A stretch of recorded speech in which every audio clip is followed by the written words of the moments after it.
Uttar Pradesh Congress committee के प्रांगण में आज आयोजित इस प्रेस वार्ता में मैं आप सभी साथियों का स्वागत करती हूं। अब मैं सुप्रिया श्रीनेत जी जो हमारी नेशनल स्पोक्सपर्सन हैं, मैं उनसे अनुरोध करूंगी कि वो इस प्रेस कॉन्फ्रेंस को ओपन करें। मैं आदरणीय प्रियंका गांधी जी का और मंच पे बैठे हमारे सभी वरिष्ठ कांग्रेस के नेताओं का भी बहुत बहुत अभिनंदन करती हूँ। धन्यवाद। बहुत बहुत धन्यवाद। मंच पर बैठी अखिल भारतीय राष्ट्रीय कांग्रेस की राष्ट्रीय महासचिव प्रियंका गांधी जी और सभी वरिष्ठ नेतागण और पत्रकार साथियों, आप सबका बहुत बहुत स्वागत है। आप सबको नमस्कार। और मैं ये दावे के साथ कह सकती हूं कि आज का दिन देश की राजनीति में एक नया अध्याय, एक नई क्रांति लाएगा। मैं ये भी दावे के साथ कह सकती हूं कि सक्रिय राजनीति में आने से पहले और उसमें आने के बाद जिस कर्तव्य बोधता का और जिन मूल्यों को लेकर प्रियंका जी चली हैं, उसमें साहस का, दृढ़ निश्चय का और करुणा का समावेश है। मैं सिर्फ इसलिए नहीं कह रही हूं क्योंकि ये मेरी नेता है, लेकिन जब ये सड़कों पर उतर के अन्याय के खिलाफ लड़ती हैं तो इनकी साहस और दृढ़ निश्चय दिखता है। जब ये हाथरस में एक मजबूर मां को गले लगाती हैं और लखीमपुर में किसानों के आंसू पोंछती हैं तो इनकी करुणा, इनकी सहृदयता दिखती है। मुझे ऐसा लगता है कि उत्तर प्रदेश की राजनीति, उत्तर प्रदेश जो देश का सबसे बहुल्य क्षेत्र है, एक बड़े निर्णायक मोड़ पे खड़ा है। और आज जिस बात को करने के लिए प्रियंका जी आपके बीच में आई हैं, वो जरूर ऐतिहासिक है। मैं ये जरूर कहना चाहती हूं कि जिस आगामी चुनाव के लिए कांग्रेस पार्टी ने इस बार घोषणाओं के बजाय प्रतिज्ञा का प्रण किया है, और इस क्रम में आज जो सबसे बड़ी और सबसे पहली प्रतिज्ञा है, उसके बारे में आपको संबोधित करने के लिए, देश की राजनीति की तरफ एक नई क्रांति का पहला कदम उठाने के लिए मैं प्रियंका गांधी जी को आमंत्रित करती हूं। नमस्कार। आपको थोड़ा इंतजार कराया उसके लिए माफी चाहती हूं। ठीक। जैसे सुप्रिया जी ने कहा, आज हमारी पहली प्रतिज्ञा के बारे में बात करना चाहती हूं मैं। हमने तय किया है कि आने वाले विधानसभा चुनाव में उत्तर प्रदेश में कांग्रेस पार्टी 40% टिकट महिलाओं को देगी।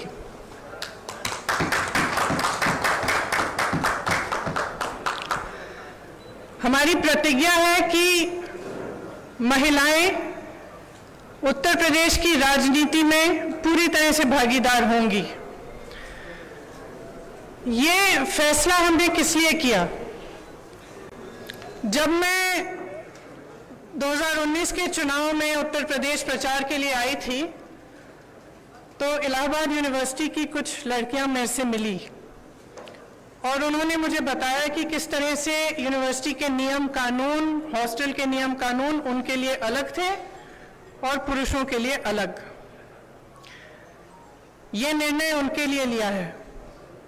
ये निर्णय मैंने उस महिला के लिए लिया है जिसने गंगा यात्रा के दौरान मेरी नाव को वापस तट पर बुला के कहा कि मेरे गांव में पाठशाला नहीं है, मैं अपने बच्चों को पढ़ाना चाहती हूँ।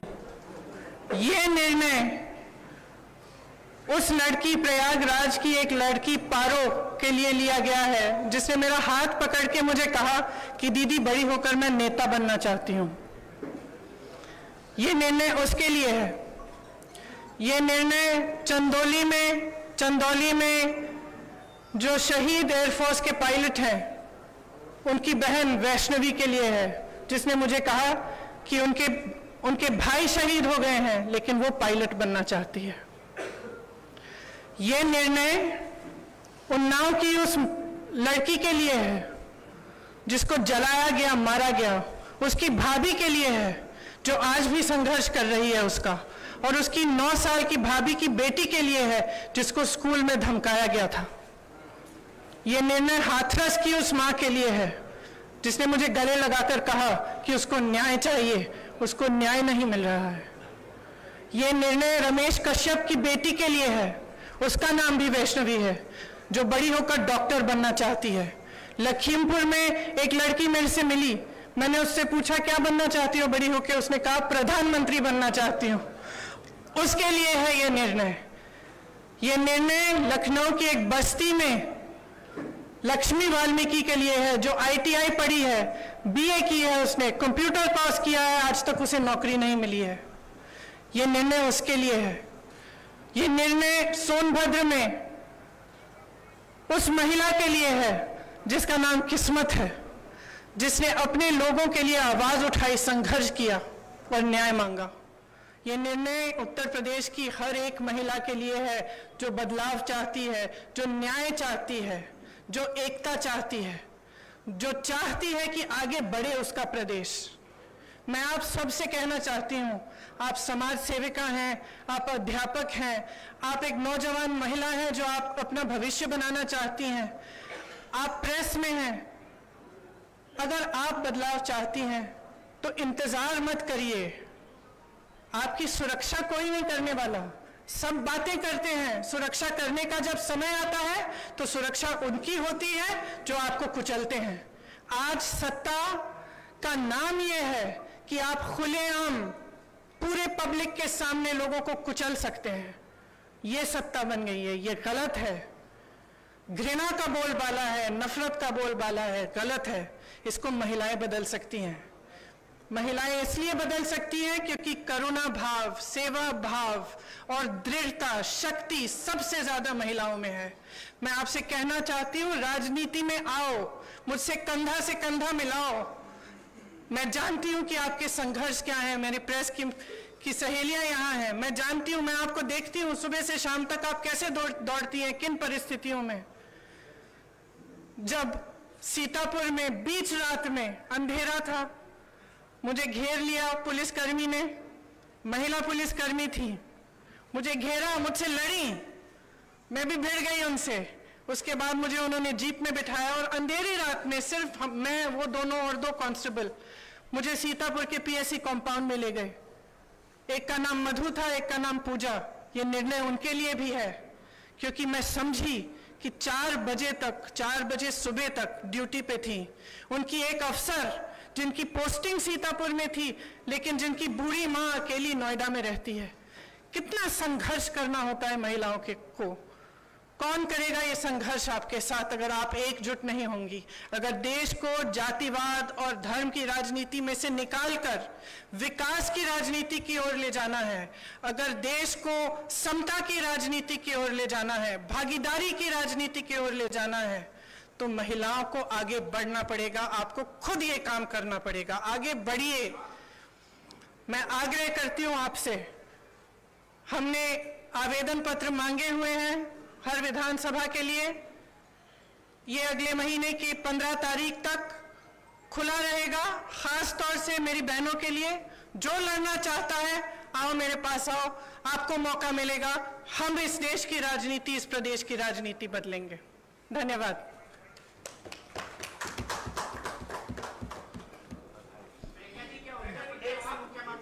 हम लोग सवाल लेंगे। इसको थोड़ा सा सुनिश्चित तरीके से कर लेने दीजिए। कुछ सवाल लेते हैं। मैं पहले प्रिंट इलेक्ट्रॉनिक मीडिया से शुरुआत करूंगी, आपके पास मैं जरूर आऊंगी। प्रांशु जी, आपका सवाल।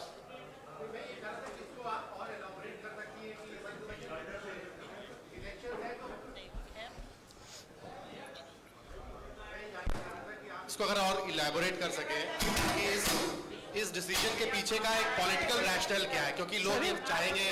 सुनाई नहीं दे रहा। थोड़ा सा शांत रह जाइए, आपके कोलीग को सवाल। मैं ये पूछ रहा था कि इसको आप थोड़ा सा अगर और इलैबोरेट कर सके कि इसके पीछे का रैशनल क्या है, क्योंकि लोग ये कहेंगे कि चुनाव का सीजन है और आप इतना बड़ा एक गैम्बिट ले रही हैं कि आप कह रही हैं 40% टिकट, जो कि लगभग 100 टिकट से ज्यादा होगा, आप महिलाओं को। मेरी बस चलती तो 50 करती। तो इसके पीछे का रैशनल क्या है? दूसरा, क्या आपको लगता है कि ये जो प्रोसेस है अभी टिकट देने का, और उसके बाद आपकी पार्टी के अंदर जो ओवरऑल एक नेशनल लेवल पे यूपी के बियॉन्ड भी महिलाओं का जो रिप्रेजेंटेशन है, क्या उसको बढ़ाने के पीछे का थॉट प्रोसेस ओरिजिनली? देखिए, यहाँ पे बढ़ेगा तो नेशनली भी बढ़ेगा। मैं यूपी की इंचार्ज हूँ। यहाँ का निर्णय हम लोगों ने लिया है, सबकी सहमति के साथ लिया है। इसके पीछे जैसे मैंने कहा, मुख्य सोच ये है कि जो महिला है वो एकजुट होकर एक फोर्स नहीं बन रही है, उसको भी जातियों में, धर्मों में बांटा जा रहा है। राजनीतिक पार्टियां सोचती है कि एक गैस सिलेंडर देके 2000 रुपए देके खुश कर देंगे, लेकिन जो महिला का संघर्ष है वो एक बहुत लंबा और बहुत गहरा संघर्ष है। अगर हम समझेंगे नहीं कि हमें एकजुट होकर ये संघर्ष करना है, तब तक हमारे समाज में, हमारे देश में, हमारी राजनीति में बदलाव नहीं आ सकता है। तो सोच ये है कि हमें जाति से ऊपर उठकर, धर्म से ऊपर उठकर, जो प्रदेश है, देश है, एक तरह से हम, महिला है वो सबसे बड़ी चीज है हमारे लिए। हम एक दूसरे के संघर्ष समझें। जब हम देखें कि एक महिला लड़ रही है तो हमारे मन में ये नहीं आए कि अच्छा ये तो ऐसी महिला है या वैसी महिला है। हमारे मन में ये आए कि ये महिला है, मेरी बहन है, मुझे इसके साथ खड़ा होना चाहिए, मुझे इसके साथ लड़ना चाहिए। ये भावना है इसके पीछे। जयनेन्द्र जी एबीपी, उनका हाथ उठा हुआ है। मैं आप सबके पास आऊंगी, थोड़ा सा धैर्य रख लीजिए।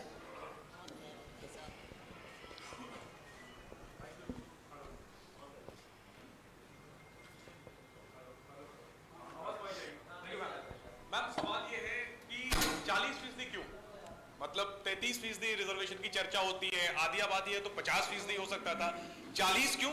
और एक सप्लीमेंट्री में ये भी पूछना चाहता हूँ, वो सवाल आ गया कि राष्ट्रीय स्तर पर ये होगा या नहीं। जनरली हम देखते हैं कि महिलाओं की भागीदारी के नाम पर नेता अपनी पत्नियों को, अपने परिवार की महिलाओं को आगे कर देते हैं। तो ये ना हो, इसके लिए आपने सोचा है, क्या कदम उठाएंगे? Thank you. देखिए, आपने दो सवाल किए। सबसे पहले 40 क्यों नहीं? क्यों नहीं? शुरुआत है, 40 से शुरू करेंगे। अब मैंने कहा अगर मेरा बस चलता तो 50 होता, तो लेकिन सबकी सहमति के साथ 40 तय किया है। अगले चुनाव में 50 भी हो सकता है। सबसे पहला ये। दूसरा, देखिए, ये सच है कि कई बार लोग अपनी पत्नियों को, बेटियों को चुनाव लड़वा लेते हैं, लेकिन इसमें कोई इतनी बड़ी बुराई नहीं है। लड़ लेती हैं, उसके बाद सक्षम हो जाती हैं। मुझे याद है एक अमेठी में एक प्रधान थे, उन्होंने अपनी बीवी को लड़ाया, कुछ साल बाद मेरे पास आए, कहा कि आप संभालिए, मुझसे तो नहीं संभलती है, सारे निर्णय ले रही है। तो मैंने कहा आप क्यों रो रहे हो? तो ये तो देखिए, ये प्रोसेस होता है, एक शुरुआत होती है इस प्रोसेस की, और आस्ते आस्ते सक्षमता मिलती है। तो इसमें कुछ, मुझे तो कोई बुराई नहीं लगती है। सीमांत लखवी जी, भारत समाचार से। सब पुरुष पूछ रहे हैं? नहीं, महिलाओं के पास इसके बाद आऊंगी, आप लोगों के पास इसके बाद। मैम, 2017-2019 में जिस तरह के नतीजे रहे हैं कांग्रेस के, ये सबने देखा। तो क्या इतनी बड़ी संख्या में महिला मजबूत प्रत्याशी आप लोगों को मिल पाएंगी 2022 के चुनाव के लिए? देखिए, हमें प्रत्याशी मिलेंगी, लड़ेंगी वो। अगर इस बार मजबूत नहीं होंगी, अगली बार मजबूत होंगी।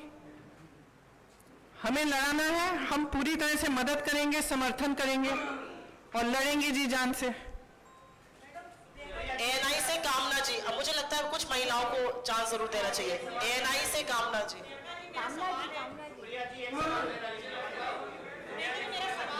आप सबके पास आएंगे, थोड़ा सा धैर्य रख लीजिए, आप ही के कोलीग्स हैं। कामना जी, मेरा सवाल है, आपने उत्तर प्रदेश के लिए ये बात कही, मैं जानना चाहती हूँ, जिस स्टेट में ऑलरेडी कांग्रेस की सरकार है, पंजाब हो, वहां पर तो चुनाव होने वाले, क्या यही फॉर्मूला वहां पे भी लागू करेंगी? देखिए, उत्तर प्रदेश, मैं उत्तर प्रदेश की इंचार्ज हूँ यहाँ का। जैसे मैंने कहा, हमने निर्णय लिया है। अब ये मिसाल बनेगा, अगर दूसरे भी इसको फॉलो करना चाहते हैं तो बहुत अच्छा रहेगा। प्रियंका जी, जातिगत आधार पर टिकट मिलते हैं। माफ करिए, एक सवाल प्लीज पूछिए, उनको खत्म कर लेने दीजिए, फिर आपके पास आते हैं। महिलाओं को जो टिकट दिया जाएगा, क्या वो जातिगत आधार पर दिया जाएगा? क्या वो जाति के आधार पर दिया जाएगा? महिला की सक्षमता के आधार पर दिया जाएगा, मेरिट के आधार पर। वो कितना काम कर रही है, कितना उसके विधानसभा के लोग उनको पहचानते हैं, उसके हिसाब से दिया जाएगा। एक शायद ये इंतजार कर रही थी जी।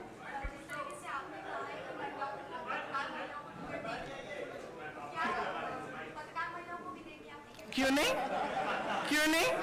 आपको लड़ना है तो लड़िए। वो पीछे सवाल पूछिए, उसके बाद आपके पास आते हैं।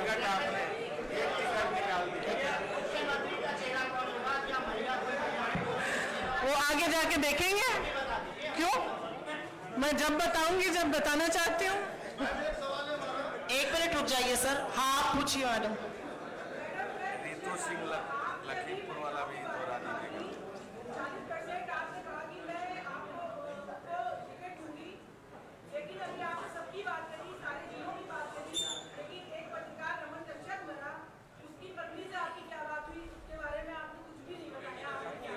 मैंने उनकी बेटी का जिक्र भी किया, आप शायद सुन नहीं रही थी।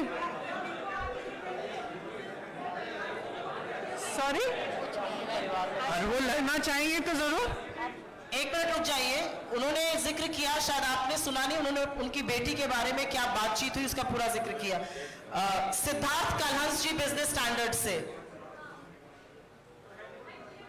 यहाँ पे 2 मिनट बैठ जाइए, अभी वो पूछ रहे हैं, उनके हाथ में माइक है।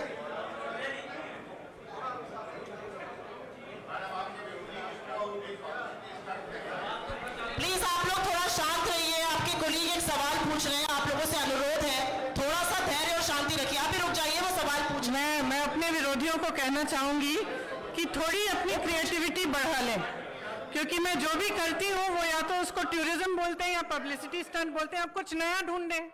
अब 2 साल हो गए हैं, बस वही दोहराते जा रहे हैं। थोड़ी सी क्रिएटिव हो जाए, कोई और आलोचना ढूंढे मेरे लिए। हम लोग सवाल सिर्फ इसी मुद्दे पर लेंगे, एक ऐतिहासिक मुद्दा है। अगर आपका सवाल इस पर हो तो जरूर पूछिए।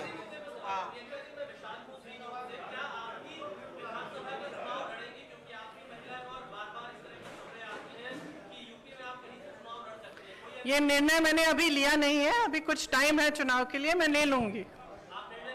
हाँ, इस पे सोच के मैं निर्णय लूंगी कि लड़ना है कि नहीं। रोहित जी नवभारत टाइम से रोहित जी।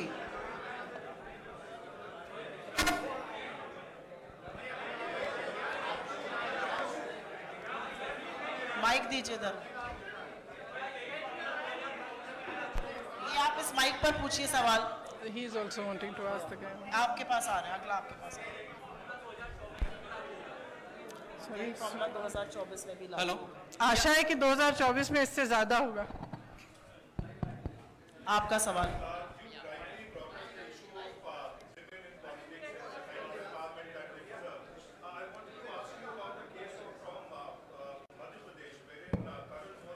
Hello, We are restricting. I'm sorry, but we are restricting questions only to this issue. No, this is a historic issue. I will not let any other questions be asked. Please respect my prerogative. This is a historic. Shall we do one thing? Shall we have a separate interview and I'll answer your questions? We cannot have you. Next question, please. मैं समर्थ हूँ आज तक से। मेरा सवाल है कि अखिलेश यादव लगातार कह रहे हैं कि वो मुख्य विपक्ष हैं। कांग्रेस पार्टी और प्रियंका गांधी, आपका इसको लेकर क्या कहना है? आप इस मुद्दे पर अगर आपका सवाल हो तो जरूर हाथ उठाइए। आज ये ऐतिहासिक है, मुझे लगता है कि इस मुद्दे को समझिए। आज तक आजाद हिंदुस्तान में 40% टिकट किसी भी पार्टी ने कहीं पर भी महिलाओं को नहीं दिया है। इसकी थोड़ी सी ऐतिहासिकता को समझिए। प्रिंट से प्रशांत जी सवाल पूछना चाहते हैं, उनके पास माइक दीजिए। आपके पास भी आएंगे। मैं कहीं जा नहीं रही हूँ, अभी तो पत्रकारिता कहीं जा नहीं रही हूँ।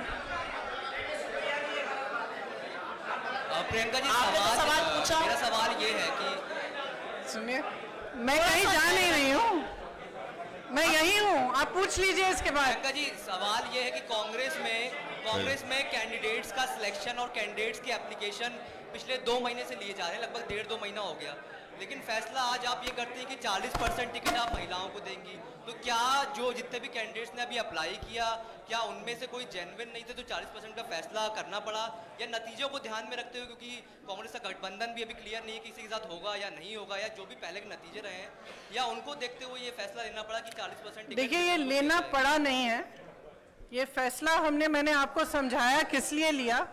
मैंने इससे पहले काफ़ी इलेबोरेट किया कि क्यों लिया गया है ये फैसला। ये फैसला महिलाओं के सशक्तिकरण के लिए है, इसके पीछे और कोई छुपा राज नहीं है। यहाँ से कुछ सवाल थे, अगर इस मुद्दे पर हो तो आप जरूर पूछिए। इस मुद्दे पर है,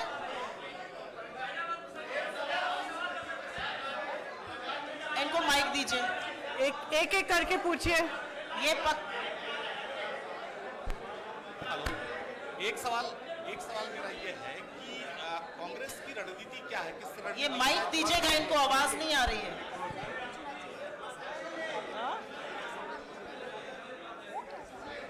आने वाले चुनाव में बड़ी चुनौती है कांग्रेस के सामने।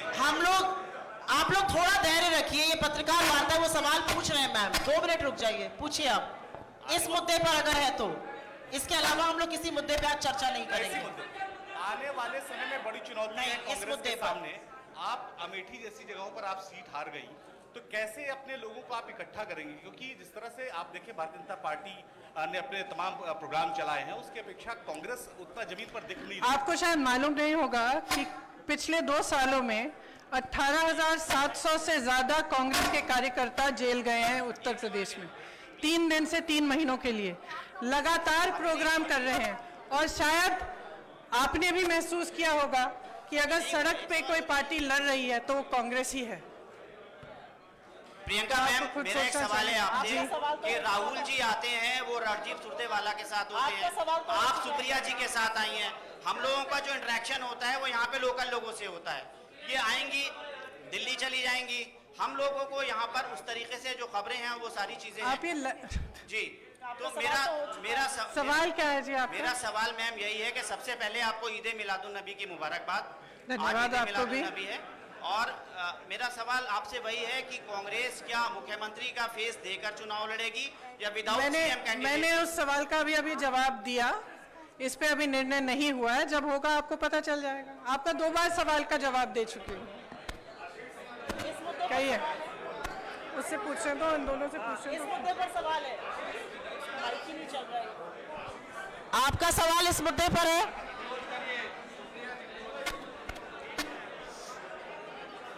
इनको माइक दे दीजिए ना पीछे।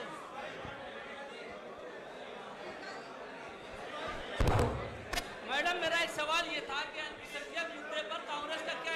नहीं सर, हम सवाल सिर्फ इसी इशू पर लेंगे। आज की प्रेस कॉन्फ्रेंस महिलाओं के मुद्दे पे है, उसके बाद हम इससे बात कर सकते हैं जी।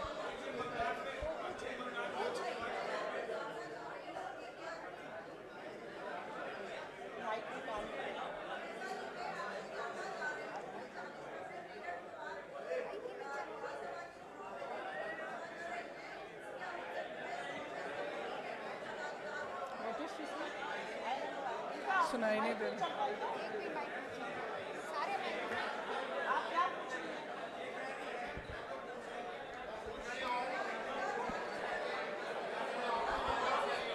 हेलो हेलो,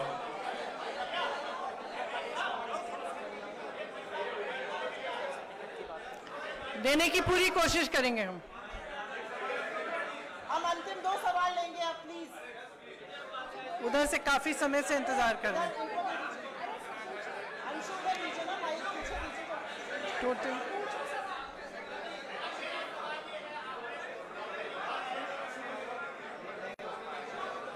आप पूछिए सवाल।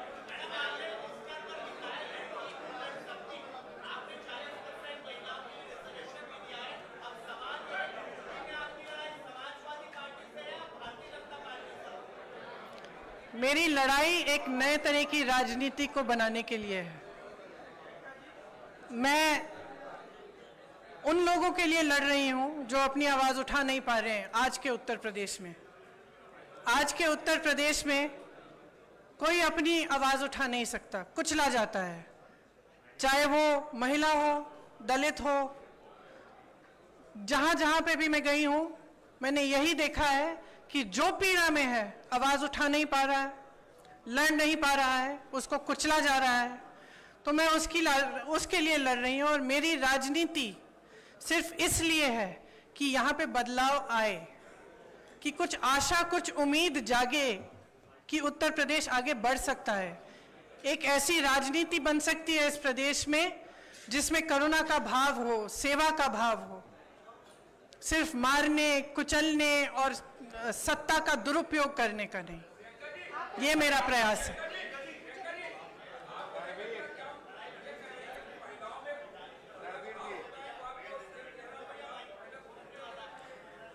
ठहरिए, देखिए क्या होता है आगे आगे।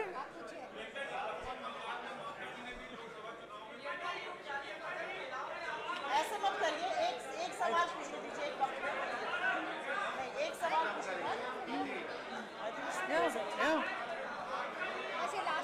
आप लास्ट सवाल। आप यहाँ पे मुझे कम महिलाएं दिख रही हैं, इसलिए इतना कम अनुशासन है। देखो कितनी शालीनता से खड़ी है वहां पे पीछे, और आप सब चिल्ला रहे हैं। हम लोग अंतिम सवाल लेंगे।